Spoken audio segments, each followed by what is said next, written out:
Ассалаумағалейкум, көлік сүйер қауым. 2 азы, 2-4 Камри, 30, 40. Солардың ауруы міне. Мынандай люфт пайда болады мынандай. Сонымен тақылдап істейді. Дыбыс шығарады өзінің ерекше бір. Текстолиті пластмасс ұқсаған, пластмастан қатты енді текстолит қой. Осы шестеренка желінеді. Бұны енді реставрация жасайтын жерлер де бар дейді. Бірақ жаңа салып берген, өйткені бұны алып тастауға да болар еді негізінде. Но оған машина сатылатын машина болғаннан кейін жаңа дрель басқышты салып сатылды да ол машина. Сондықтан ол өзіңе алып қалатын болса, қатты дейтін болсаң, гонщик болсаң, керегі де жоқ, алып тастауға болады.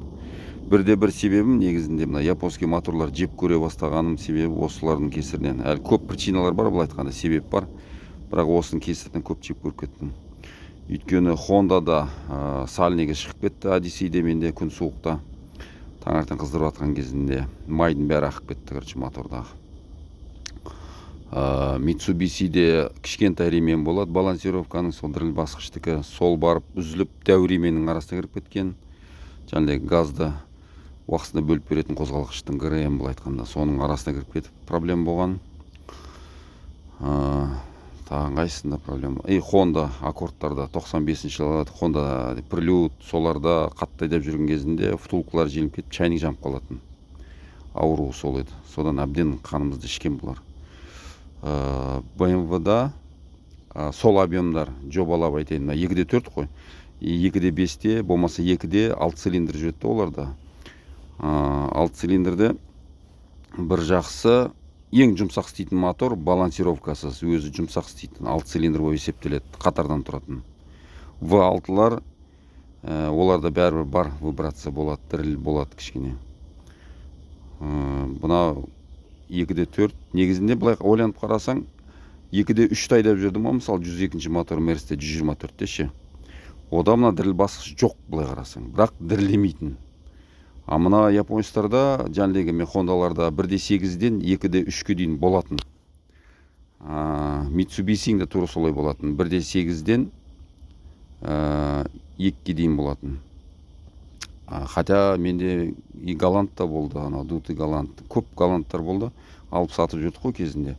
6 цилиндрда Галант болды, 4 цилиндрда Галант болды. 6 цилиндр оларда да кездеседі.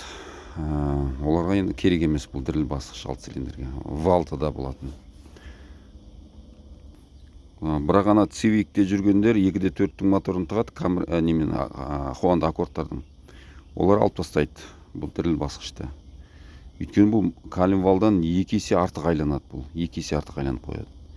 Сондықтан бұл мына салмағы ауып істегеннен кейін орнын гнездосын, орнын втулкаларын тез жеп тастайды.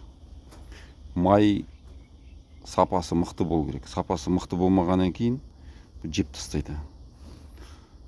Тағын қайсында? Менде бірақ көбінесе жаңағы немістер көбінесе 6 цилиндрлар болды BMW-да мысалыға.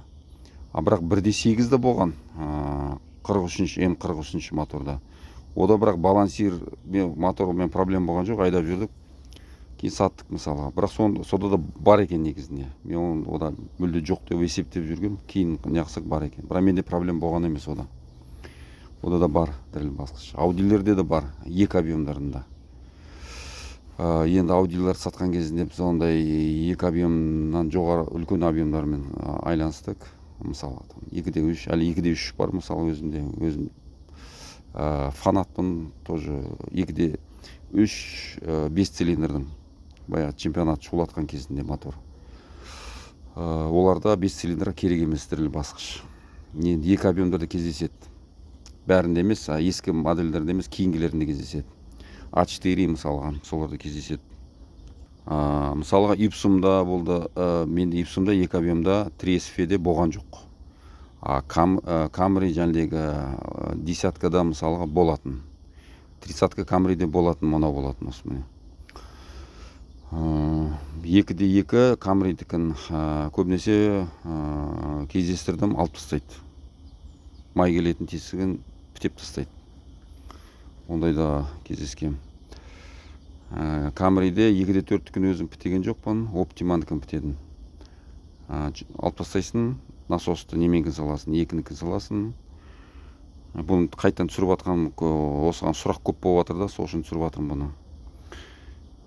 Сондықтан немістерде де кездесетін моторларда бар екен, оны кейін біліп отырмын. Көбінесе менде немістер болғанда айтып отырмын ғой, 2-де 3-тің өзінде болған жоқ мерстерімде. 2-де 3, 2-де 2-де 111-ші моторымда болған жоқ. Мерсте мен кездескен жоқпын кішкентай объемдарында. Көбінесе бұл жаңағы осы 4 цилиндр моторларда болады ғой бұл. 6 цилиндрде болады, V6-ларда болады. Бәрінде емес, кейбіреулерінде болады. Audиде кездестірген мен, Audиде 3 объемда 30 клапан моторда кездестірген. Енді кішкентай объемдарда бұл қатысы керегі де жоқ. 1-де 6 дейік, 1-де 5 дейік, оларға керегі де жоқ бұл. Бұл сол жаңағы 4 цилиндрлерде сол 2-ге жақындаған объемдарда 1-де 8-де болады, кейбіреулерінде бәрінде емес. И жаңағы 2-де 4, 2-де 5 соларда болады, дизелерде болады, 3 объемдарда. 3, 2-де 8-де болды менде, 1 KZ-де болды, жаңағы 4М40-да болды, діріл басқыштак. И Прадада болды, 95-ші Прадада болды. Праданың тоже өзінің адам жеп көретін мотор ғой, 2-де 7, таңертең от алдырасын, дарылдап от алады. Тырррр етіп от алады. Японский мотор өзі арзан дешевка екенін білдіртеді да сол кезде. Өйткені қанша немістің моторын от алдырсаң да қыста, бәрі емес әрине, конечно. Мысалы, өзім көбінесе BMW мінемін, BMW көп поколениясы мініп келе жатырмын. Бірақ соның ішінде ең көп мінетін жаңағы М50, М52, М54, 6 цилиндр ең жұмсақ істейтін мотор. И оларда ешоқта суыққа от алдырған кезде тырр-пырр деген дыбыстар шықпайды ешоқта. Содан ақ білесің да, мына жерде дешевизной пахнет дейді ғой. Прадада 95-те 2-де 7 сол адам не алады. Оларда болатын тоже мына діріл басқыш болатын. Енді бірақ үлкен объемдардыкін глушить ете алмайсың. Ол өзі итак мотор 2-де 4 Волганың моторы бізде бала кезде айдап жүретінбіз ғой, жас кезде. Орыстың машинасын. 2-де 4 Волга мотор бүйтіп секіріп қашып кетейін деп тұрады под капотом. Ол 2-де 7-нікін глушить етсең, ол секіріп қашып кететін шығар вибрациядан, дірілдегеннен. Сондықтан көбінесе проблема қазір современный моторлардың бәрі сол экономия болғаннан кейін қазір көбісі V8-ді асырай алмайды, 6-ларды, 6 цилиндрлерді асырай алмайды. Сол айланып келгенде 4 цилиндр ғой, ең көп халықтың мінетіні ше. Сондықтан мына балансировкамен қазір көп проблема болады. Мен өзім 2 азыларды көп жасадым. Проблема оларда осы проблеманың бірі осымен болады. Осымен мына осы текстолитте мына люфт пайда болады. Шестеренка мына текстолит. Мынау темір емес мынау. Андай қатты материал. Мыналар енді темір мыналар. Мынау темір, мынау да текстолит. Мынау текстолит, мынау ғана темір болып тұр ғой, мынау екеуі текстолит. Мынау енді бұл мертві қатырылған, а мынау ішінде өзінің немесі бар. Мен шашқан емеспін, бірақ енді шашып істейтіндер бар екен, олар біледі енді. Бұны істеген жоқ. Бұл үйде жатқан нәрсе ғой, осындай көрсеткенге түсіндіру үшін біреулер келеді, 2-де жаңағы 2-де 4 камридің дыбыс шығарады дегенде түсіндіресің да өйтіп осылай. Осындай бүйтіп ары бері жүреді, шестеренкаң сосын тарылдайды деп түсіндіру үшін бұл үйде жатқан дүние бұл. Керек де жоқ былай айтқанда, мусор ғой былай айтқанда, металлом. Осындай видео түсірген кезінде, біреуге түсіндірген кезінде ғана керек та, атак. Түкте пайдасы жоқ. Хотя мына жерінде валының өзінде выработка жоқ, желмеген. Тырнақ ілінбейді. Сәл бар енді мынада енді білінер, білінмес, короче, былай айтқанда. Кейбіреулерде осының өзі жаман қатты желініп кетеді. Қатты желінеді, кәдімгі тырнағың бүйтіп не алады. Мынаның царапиналар бар ғой, іздері ілініп қалады, кәдімгі тоқтап. Сол бұл енді японецтер көп пайдаланды. Бұл енді комфорт үшін керек негізінде, мотор бүйтіп дірілдемей істеу үшін. Сол үшін қазақша айтқанда діріл басқыш қой былай айтқанда. Бұны алып тастасаң да болады, жаңағы 2-де 4, жаңағы объемдарда 1-де 8, мына жанагы аудиларда глуш деп тастайды экен, бітеп тастайды, тесігін май келеді дейсің, бұны алып та шешіп лақтырып тастайды. И жанагы немеде де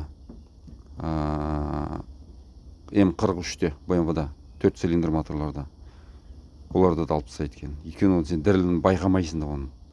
Енді ол былай айтқанда идеально түзу істеп тұрушың керек та мотордың.